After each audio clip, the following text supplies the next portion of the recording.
Hi everyone, welcome back another technical demo. My name is Daniel O. In this video, I'm going to showcase how to get started with the cloud native development. Let's get started. For developer standpoint, they needed to develop the tools and IDE tool for application development, specifically cloud native application microservices. Also, they looking forward to nice framework, for example, Java framework, make it easier, make it convenient to develop your microservice application along with the cloud native architecture. But also they have own environment for deploy that cloud native microservices.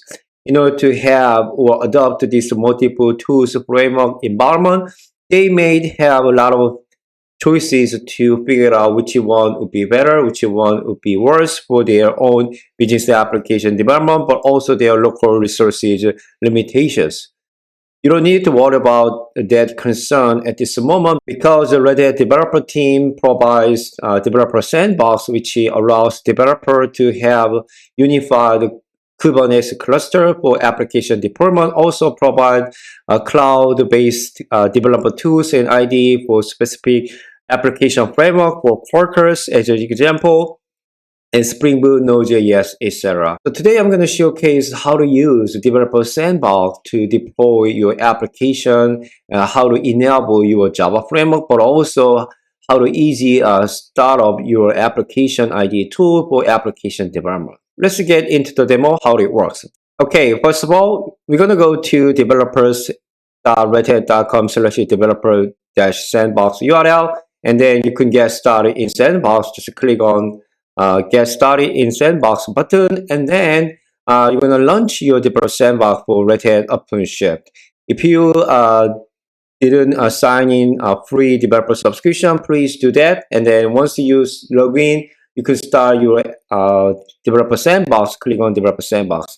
Once you start your developer sandbox, you can have a default project already created for your environment. For example, your credential-dev.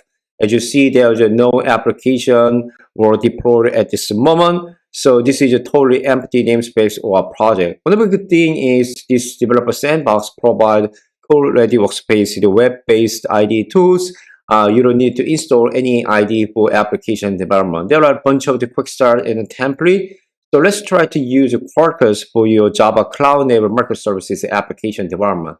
So once you click on your quick start, it takes a few minutes to start up. I'm going to try to make it fast to complete your quick start. And then once your quick start started, you can find the Quarkus project like a getting started, export the hello world application. Let's try to change the Quarkus version a little bit latest one, like a 2.0.0CR3, which is not officially released, but we can go through the how Quarkus is capable of showcasing developer productivity increasement. So when you go to wizard, and you can find the Quarkus dev mode pretty easily. Just click on that, and then packaging application and so on.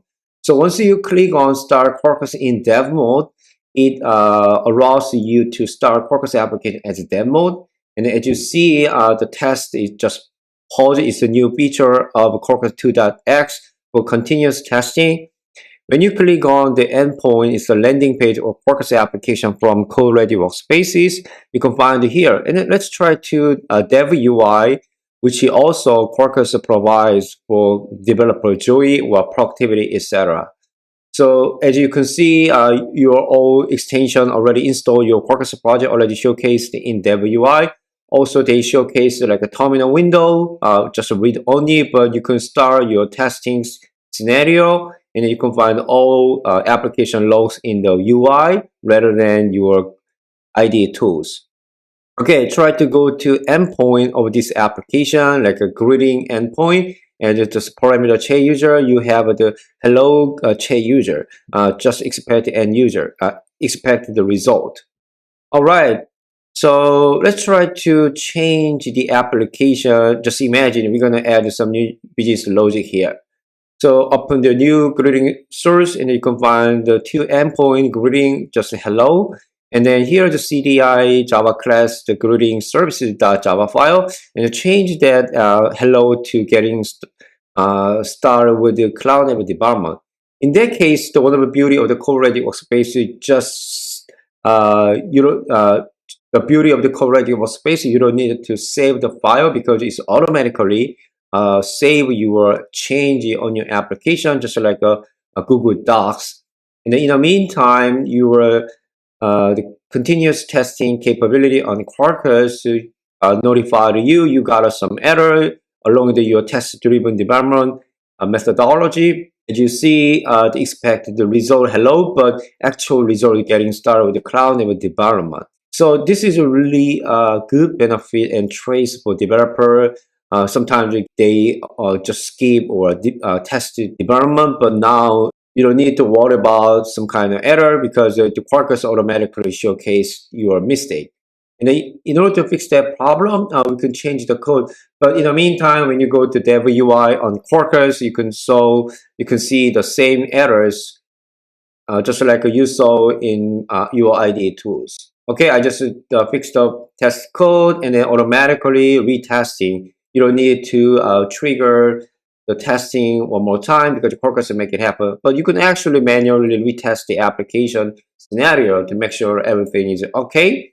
Okay, user profile just tested, and then your actual application feature is working, like getting started with the cloud development and chat user. Pretty awesome. All right. So one of the good feature of the code-ready workspace, you can open your terminal window inside the code-ready workspace. This is actually running on pod on Kubernetes cluster. Let's try to change the right directory and then add a new Quarkus extension to deploy this application to Openshift enterprise-ready Kubernetes cluster. What I'm going to do is here, I'm going to deploy this application to Openshift cluster. But I'm still wanted to have a live coding capability as a part of cloud level development behavior. In order to that, I'm going to add the Openshift extension, which allows me to deploy the application to Openshift container platform. Okay, I just added a new extension on my Maven Quarkus project, and I needed to some of the configurations in my application properties file.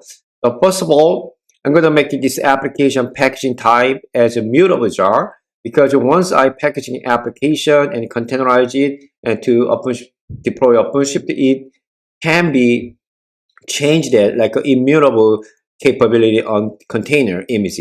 But avoid that feature, I'm going to change the packaging type mutable jar, which means I change the application even though I deploy to Kubernetes or OpenShift cluster, and I just set it up live reload password, which for communication between my local environment to remote Kubernetes cluster, and then I put in a little bit more configuration specifically OpenShift cluster. For example, Kubernetes Cloud Trust certification equal true means I'm going to use the